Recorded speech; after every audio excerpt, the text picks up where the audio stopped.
नमस्ते जय जगन्नाथ। आज आम जानिबा मनीष मृत्यु पर क्यों जाए, मृत्यु पर मनीष को क्यों शरीर प्राप्त है। जन्म पूर्व मनीष थिला कोठी, मला परे मनीष कुआड़ को जीव। जदि आपण जानिबा पई चाहुचंती ताले निश्चय ये कहानीटी को शेष पर्यंत देखिबा पई विनम्र निवेदन।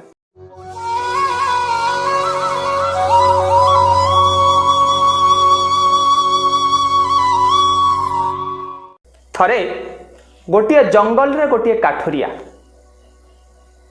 प्रत्येक दिन आसे गछ काटी जंगल निए आउ तार परिवार प्रतिपोषण करे। से जंगल रे गोटे पत्र कुटिया करी जड़े सन्थ साधनारत थिले। प्रत्येक दिन काठुरिया आसे जंगल रु काठ काटी नेला बेले सन्थ को प्रणाम करी चली जाए। सन्थ दिने पचारिले, हे काठुरिया तमे कौन प्रतिदिन एवठू काठ काटी नहीं जीवन निर्वाह करुच। अति विनम्रतार सहित सन्थ काठुरिया जनक कहते, हे सन्थ महात्मा ये काठुरियार काम होची काठ काटी जीवन निर्वाह करवा। ताहले तमे आगु को कौन जाइन? सन्थ महात्मा कहते तमे कौन आगु को जाइन? आगरे तो चंदनर वृक्ष अच्छी ना? सतरे निश्चय मु काली जीवी। काठुरिया जनक आग जंगल को गले आउ चंदनर गछ पाई बहुत खुशी होले। कहले, अरे मु तो एते दिन हैला जानि नथिली एठी चंदनर गछ अछि। किछि दिन चंदनर काठ बिकिकरी काठुरिया निज जीवन निर्वाह कला। किछि दिन परे पुणी सन्थक सहित देखाला। सन्थ कहले, अरे तमे सेई चंदन गछ भीतर अटकी जाइछ, आगु को जाइनो ना? आगे कौन अच्छी स्वामीजी ना? आग को गले गोटे चांदीर गोटे खणी अच्छी। खुशी हो गला काठुरिया जनक। आग को तही पर दिन बाहरी गला चांदी पाई बहुत खुशी हो गला। किछि दिन चांदी रे मध्य बिक्री करी निज परिवार प्रतिपोषण करी। पुणी किछि दिन पर पुणी सन्थक सहित भेट होला। सन्थ जनक कहला, हे काठुरिया तमे से चांदी भीतर रही जाए, तमे आगु को जाइन ना? हे सन्थ महात्मा कुह आगे कौन अच्छी ना? आगे रूपार भंडार अच्छी, तमे जाइन? खुशी हेकरी तही पर दिन आउरी आगु को गला आउ एक रूपार खणी पाइला। खुशी हो गला। से रूपा बिकी बहुत बड़ लोक हो गला। किछि दिन रूपा बिकिकरी निज परिवार प्रतिपोषण करुथाए। हठात पुणी जने थरे सन्त देखा ही गले। विनम्रतार सहित प्रणाम पूर्वक काठुरिया कहला, हे सन्थ महात्मा आपण जो रूपा खणीर संधान देइथिले मो अति खुशी रे मो जीवन अतिबाहित करुछि। मो बर्तमान जमीदार हो गलिनी। ना रे तमे सेठी सेई रूपा खणीर अछि, आगु को जाइन ना? आगे कौन अच्छी स्वामीजी ना? तमे आगु को जाओ, सुनार भंडार अछि। काठुरिया खुशी होई आगु को चली गला। सुनार भंडार पाइला। सुना बिकी से राज्यर राजा हो गला। बहुत दिन चली गला। सन्थक सहित देखा। सन्थ पचारे, तो केमती अच्छ ना? मु एबे राज्यर राजा हो जाइछि। ना तमे आगु को जाइन ना? आगे कौन अच्छी ना? आगे हीरार खणी अच्छी। सन्थ जनक एक कथा कहि सारिबा परे अति विनम्रतार सहित प्रणाम पूर्वक काठुरिया जनक राजा हेथिबा काठुरिया जनक पचारिला, हे सन्थ महात्मा आपण तो एते कथा जानिचंती, एटी सुना अछि, एटी हीरा अछि, आपण कौन केबे लोभ हेइनी? आपण कौन केबे नबा पई चेष्टा करि नांती? स्मित हास पूर्वक मुहरे हस फुटै देई सन्थ जनक कहले तमे जानिच ना कौन? श्रीमद् भगवत गीता रे भगवान अर्जुन को कहउचंती, अनेक चित्त विभ्रांता मोह जाल समावृता प्रसक्ता काम भोगेशु पतंती नरकेशु चो। हे काठुरिया मु जानिथिली इठी रूपार खणी अछि, इठी सुनार खणी अछि, इठी हीरार खणी अछि, तथापि मु नौ नथिली ना? काहेकि ना? अनेक चित्त विभ्रांता मोह जाल समावृता। ये जो लोभ किछि पाइला परे आउ किछि पाइया पई इच्छा, सुना पाइला परे रूपा पाइया पई इच्छा, रूपा पाइला परे हीरा पाइया पई इच्छा, ये जो लोभ आमको कौन करब? अनेक चित्त विभ्रांता मोह जाल समावृता। आमको गोटे जाल भितर बांधी दब।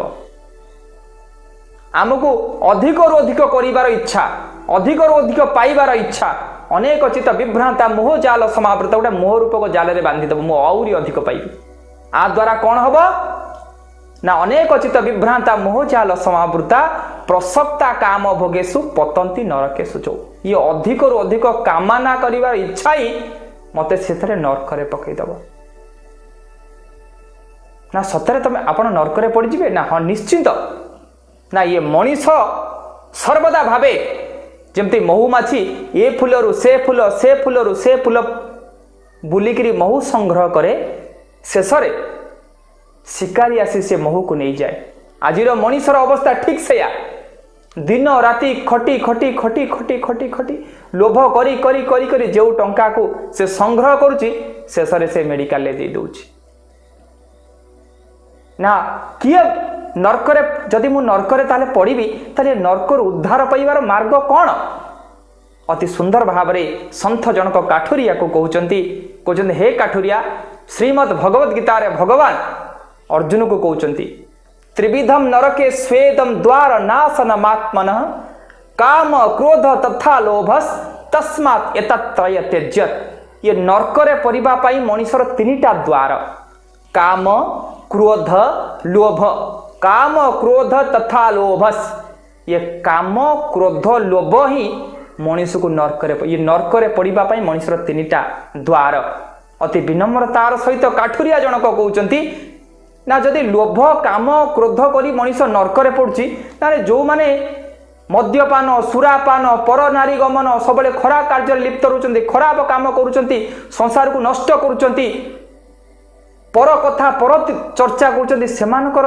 मार्ग कौन से माने मृत्यु पर कुआडे जिबे संथ जनक हसिकरी कहउचंती श्रीमद् भगवद गीता 16 अध्याय दैव सुर संपाद विभाग योग रे भगवान कहउचंती अर्जुन को क्षिप्रा मजस्रा आसुबान आसुरी शैव जोनिषु मु सेई मान को कौन करे ना बारंबार आसुरी जोनि मान करे निक्षेप करे तान को मान को ना तान हम 200 क्रूरान संसारेषु नराधमान क्षिप्रा मजस्र आसुबान आसुरी शैव जोनासु कहले तान हम 200 क्रूरान संसारेषु नराधमान ये संसार नराध माने जो माने संसार को नष्ट करती जो माने संसार लोक मान को कुमार्ग नबा प्रयास करती मु से मान को कौन करे ना बारंबार बारंबार बारंबार आसुरी जोनि मान करे निक्षेप करे से माने मृत्यु पर पुणी से आसुरिक जोनि मान नीच जोनि प्राप्त हे साप बेंग कुकुर बिलुआ नीच जोनि प्राप्त हे जन्म जन्म पर्यंत मूढ़ होकर जन्म हे से बुझी पारे ये दुर्लभ मनीष कहीं सृष्टि होती 84 लक्ष जोनि रे मनीष बुली सारिला परे मनीष को ये दुर्लभ मनीष जन्म प्राप्त होती किंतु ये अविवेकी मनीष मनीष जन्म पाई मध्य पशु भली आचरण करुच्ची अति विनम्रतार सहित काठुरिया जनक पचारुची ये मनीष कहीं मनीष ही भी पशु भली आचरण करुच्ची संथ जनक कहले तुलसीदास रामचरित मानस लिखले विवेकहीना पशु भी समाना ये विवेकहीन हो सारिबा परे मनीष एभलिया पशु भली आचरण कले काठुरिया जनक पचारे जदि मनीष जनक विवेकहीन हो जाइछि ताले ये विवेक से केमिति फेरी पाइब संथ जनक कहउचंती तुलसीदास रामचरित मानस लिखले बिनु सत्य संग विवेक न होई राम कृपा बिनु सुलभ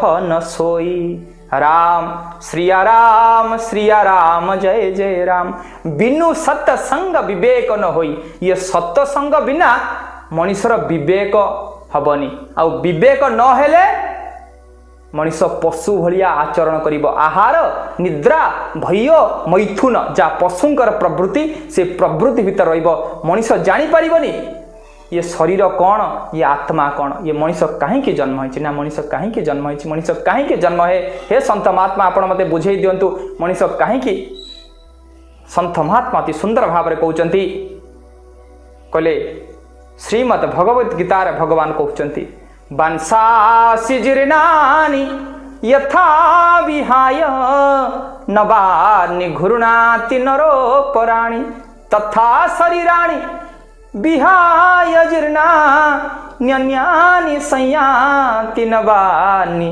देहि बांसासि जीर्णानि यथा विहाय नवानि घूर्णाति नरोपराणि।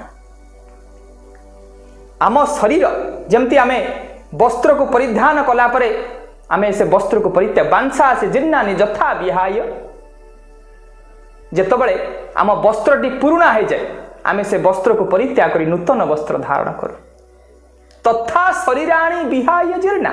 ये शरीर मध्य जेतबळे रोगाग्रस्त व्याधिग्रस्त आमे बुढ़ा बुढ़ी हो जाऊ ये आत्मा कौन करे ये शरीर को परित्याग करी नूतन शरीर धारण करे। ये आत्मार जन्म ना कि आत्मा मरेनी ये आत्मार प्रारब्ध अनुसार आगामी कर्म संचित कर्म आउ क्रियमाण कर्म मिसिक गोटे प्रारब्ध हुए ये प्रारब्ध अनुसार आमको ये शरीर प्राप्त हुए। जेतबळे आत्मार नारी पुरुष न थाए आत्मा टोका हुए कि बुढ़ा हुए आत्मा जन्म हुए कि आत्मा मरेनी ये शरीर पंचभूत तैयारी ये शरीर ही पंचभूत विलीन हो जाए पोड़ पोत पका से पंचभूत ही मनीष विलीन हो ये शरीर को जो मिले ये आत्मा को जो शरीर मिले से शरीर तार प्रारब्ध अनुसार मिले आगामी कर्म संचित कर्म आउ क्रियमाण कर्म ये तीनटा कर्म मिसी गोटे प्रारब्ध हुए से प्रारब्ध आधार रे आमको ये शरीर मिले। जदि आमे जदि कुकर्म करिबा ताले ये आत्मा को नीच जोनि प्राप्त हो कुकुर माकड़ बिलुआ होकर आम जन्म हवा आम जदि भल कर्म करवा महत कर्म करवा ताले आमको भल शरीर मिल। तेणुक हे सज्जन माने आपण महत काम करबंतु ये आत्मार रूप न थाए आत्मार कर्म अनुसार आत्मा जो शरीर प्राप्त है कुकुर शरीर जदि आत्मा प्राप्त है कुकुर बोली कहती नारी हेले ताकू नारी बोली कहती पुरुष हेले ताकू पुरुष बोली कहती आत्मार नारी पुरुष किछि नै मनुष्यता अज्ञानता जो ये शरीर को मुँह बोली भावे ये हाथ मुँह कि ये मुंड मुँह कि ये देह मुँह कि मु ये देह नुह मुझे सच्चित आनंद स्वरूप आत्मा। हे सज्जन माने आपण जदि चाहूचंती नरकरे न पड़िबा पई नीच जोनि न प्राप्त होबा पई ताले निजुको भगवान का पदार बिंदर समर्पित करंतु। प्राण पर गुरुदेव अति सुंदर भाव लिखिले दिने हरि की न भजिलु बोकारे दिन गला तो गणी गणी टंकारे। हे सज्जन माने जदि आपण चाहूचंती ये दुर्लभ मनीष जीवन को चरितार्थ करबा पई ताले भगवान अर्जुन को जो श्लोकटी शेष में कहते आप श्लोक को ध्यान देवा पड़ो। सर्वधर्मान परितेज मामेकं शरणं व्रज अहम त्वं सर्व पापेभ्य मोक्षयिष्यामि मा शुच। हे अर्जुन तुम्हें जदि चाहूच तुम निजुको ये दुर्लभ मनीष जीवन मुक्त कर निजुको परमात्मा सहित मिसापी ताले निजुको भगवान को पदार विद्यार समर्पित कर। हे सज्जन माने आपण जदि चाहूचती नरकरे न पड़िया नीच जोनि न प्राप्त होगापी ये दुर्लभ मनीष जीवन को चरितार्थ करने सत्य को उपलब्धि करने सत्य को जानापी ताले से काठुरिया जेमिति प्रथमे गछ तापरे चंदन वृक्ष तापरे हीरार खणी पर्यंत ताले आपण मानक मध्य 6टा द्वार को अंतर्मुखी होगा पड़ो। आपण मैंने बहिर्मुखी होती जमी काठुरिया बहिर्मुखी होता आमे भावुछु ये रक्त मांस रो शरीर ये दुर्लभ मनीष जीवन को आपन को अंतर्मुखी होगा पड़ो। आपन को जानिबा को पड़ो ये षड़ रिपु कौन काम कौन क्रोध कौन लोभ कौन मोह कौन मद कौन मात्सर्य कौन आपन को जानिबा को पड़ो।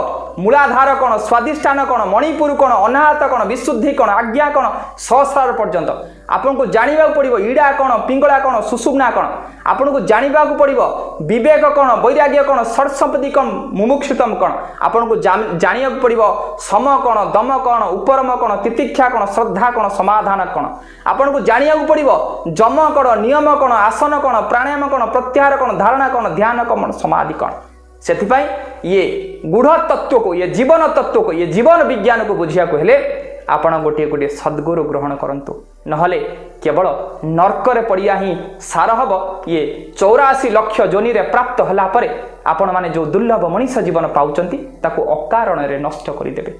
आपण नीच जोनि प्राप्त हबे आपण नीच शरीर प्राप्त हबे पुणी तळ को खसिबे। तेणु करी हे सज्जन माने ये दुर्लभ मनीष जीवन को जानंतु 84 लाख जोनि रे जन्म होला पणे आपण को जो दुर्लभ मनीष शरीर प्राप्त अछि से मनीष जन्म को चरितार्थ करंतु। केवल समाज रे आपण भल हेले मु भल हेले समाज भल हबनी आमे समस्ते भल रे जाई समाज भल हब। आमे समस्ते सत्य मार्ग रे गले ही समाज भल हब। जदि ये महत वाणी को आपण चाहूचंती समस्तंक पाखरे पहुंचंतु पहुँचू समस्ते गोटे गोटे भल मनीष हूँ ताले आपण मानक विनम्र नवेदन आपण मैंने ये कहानी टी ये तत्व ज्ञान टी समस्त पाखरे पहुँचातु बहुत बहुत शेयर करंतु सब्सक्राइब करंतु आपण मानक विनम्र नवेदन आपण मानकर मंगल कामना करी नमस्ते जय जगन्नाथ।